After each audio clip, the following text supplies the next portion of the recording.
Olá, meu aluno, como vai você? Tá tudo bem? Professor Peixoto, em mais uma aula.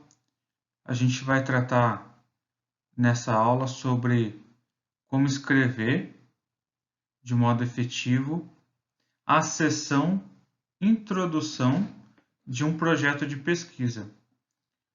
O mesmo vale também para trabalho de conclusão de curso, vale para redação de um artigo científico, para um periódico relevante, né, para a ciência. Então, vamos trabalhar esse tópico na presente aula. Espero que seja proveitoso para vocês. A primeira imagem que eu gostaria que ficasse para vocês é a de um peixe, né? De uma pessoa, um profissional vendendo o seu peixe. A primeira coisa que o leitor ou o avaliador do seu projeto vai ler, primeiro vai ser o título, depois vem o resumo ou o abstract, e logo em seguida o seu revisor, o seu leitor vai se debruçar sobre a introdução teórica. Na verdade, você precisa caprichar logo no início do seu projeto para que possa se identificar profissionalismo na sua escrita, que possa identificar um potencial projeto para avançar na ciência. Então, é importante você desenvolver bem a introdução teórica para poder vender a ideia do seu projeto. Você vai trabalhar várias questões que eu vou abordar aqui. Entre uma das questões seria dizer qual que é o estado da arte naquela sua linha de pesquisa e o que a sua proposta de pesquisa se diferencia de outros trabalhos de outros pesquisadores. Porque você não está aqui para desenvolver um projeto, para desenvolver um trabalho que já foi desenvolvido por outra pessoa. Então tem que ter algo de diferente, algo de novidade, algo de inédito no seu trabalho. Então você precisa vender o seu peixe, vender a sua ideia e o que o seu trabalho vai proporcionar de avanço científico para a nossa sociedade, ok? E quando você começa a redigir o projeto, a introdução deve ser uma das primeiras coisas que você planeja. A introdução, ela serve como um roteiro para o seu projeto ou mesmo para o seu artigo científico. Ao declarar claramente os fundamentos, objetivos e hipótese, a introdução pode guiá-lo enquanto você escreve o resto do texto. É uma seção tão importante, definindo o cenário para tudo o que se segue, que muitos autores escrevem os métodos, resultados e sessões de discussão na íntegra antes de concluir a introdução. As sessões Introdução e Objetivos são um mapa para você executar com clareza e objetividade o seu projeto de pesquisa.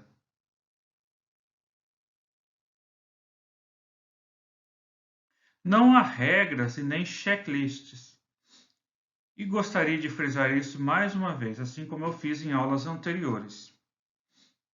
Você deve mostrar ao leitor que pergunta pretende responder e validar o objetivo proposto dentro dessa problemática. Deve ser a mais curta possível, o que pode significar desde um único parágrafo curtíssimo até algumas páginas. A extensão de qualquer parte do texto científico é consequência da necessidade lógica das informações. O autor é livre para iniciar a introdução a partir de qualquer ponto, da problemática, do objetivo ou mesmo de uma história interessante. Ou pode fazer o tradicional, combinando com os objetivos. Uma forma interessante é quando na introdução você não apresenta os objetivos, mas as principais conclusões.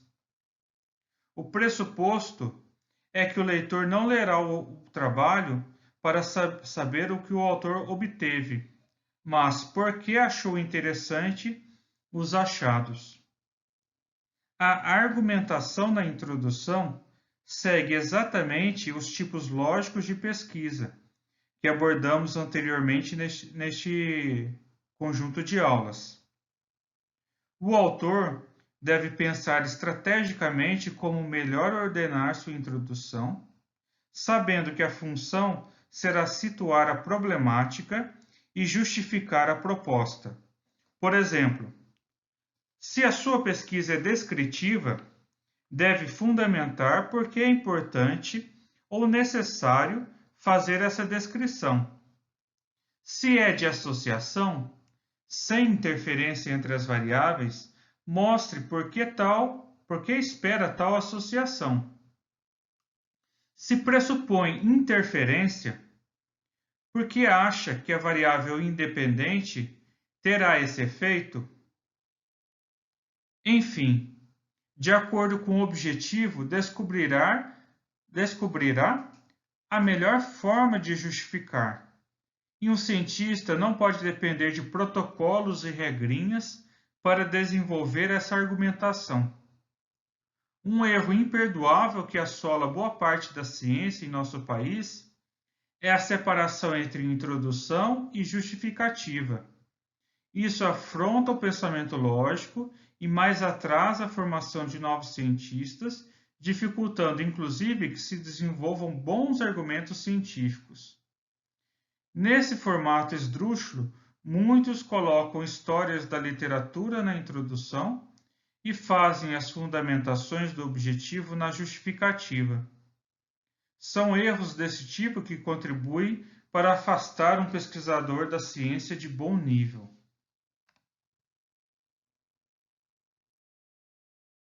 Apesar da ciência ela não trabalhar com regrinhas rígidas, protocolos, checklists, acredito que é muito bem-vindo discutir algumas dicas práticas para se inscrever à sessão introdução de forma eficaz. É o que eu abordarei daqui para frente. Primeira dica: comece de forma ampla e em seguida reduza. No primeiro parágrafo, descreva resumidamente a ampla área de pesquisa e, a seguir, restrinja ao seu foco específico. Isso ajudará a posicionar seu tópico de pesquisa em um campo mais amplo, tornando o trabalho acessível a um público mais amplo, não apenas a especialistas de sua área. Dica 2. Declare os objetivos e a importância. Os papéis rejeitados, os papers rejeitados, por não mostrarem a importância do tópico ou falta de motivação clara, geralmente negligenciam esse ponto. Diga o que você deseja alcançar e por que seu leitor deveria estar interessado em descobrir se você o alcançou. A estrutura básica pode ser tão simples como: nosso objetivo é fazer X, o que é importante porque levará a Y. Dica 3. Cite completamente, mas não excessivamente. Depois de estreitar seu foco para o tópico específico do seu estudo, você deve descobrir completamente a literatura mais recente e relevante referente ao seu estudo. Sua revisão da literatura deve ser completa, mas não muito longa. Lembre-se, você não está escrevendo um artigo de revisão. Se você achar que a sua introdução é muito longa ou está repleta de citações, uma solução possível é citar artigos de revisão, em vez de todos os artigos individuais que já foram resumidos em uma revisão. Dica 4. Evite dar muitas citações para um único ponto. Considere a seguinte frase: muitos estudos encontraram uma associação significativa entre X e Y, referências de 4 a 15. Esta frase cita muitos estudos de uma vez. Embora as referências de 4 a 15 possam fornecer uma boa visão geral do tópico, esta frase não fornece contexto ou explicação suficiente para estudos anteriores. Se vale a pena citar todas essas referências, elas devem ser discutidas com maior especificidade. Por exemplo, considere a seguinte frase: uma associação significativa foi encontrada entre X e Y em homens, referências de 4 a 7, mulheres, referências de 8 a 11, e crianças, referências de 12 a 15. Dica 5. Estabeleça claramente sua hipótese ou questão de pesquisa. Para a pesquisa em ciências empíricas, declarar uma hipótese pode ser uma forma eficaz de enquadrar a pesquisa. Por exemplo, em vez de afirmar: neste estudo mostramos que X está relacionado a Y pelo método A, você poderia dizer: neste estudo, hipotetizamos que X está relacionado a Y e usamos o método A para testar esta hipótese. Para pesquisas em ciências formais ou pesquisa exploratória, considere declarar uma questão de pesquisa em vez disso. Neste estudo, examinamos a seguinte questão de pesquisa: X está relacionado a Y? Observe que a pergunta de pesquisa nem sempre precisa ser formulada na forma interrogativa, com ponto de interrogação. Em vez disso, você pode colocar a pergunta em uma frase declarativa. Por exemplo, neste estudo, investigamos se X está relacionado a Y. Hipóteses e questões de pesquisa são eficazes porque ajudam a dar forma ao paper, ao seu trabalho, e servem como importantes frases de sinalização que orientam os seus leitores ao longo do seu trabalho. Dica número 6. Seja breve. Tente evitar uma introdução excessivamente longa. Verifique se a agência ou órgão de fomento fornece diretrizes com o número máximo de páginas ou palavras.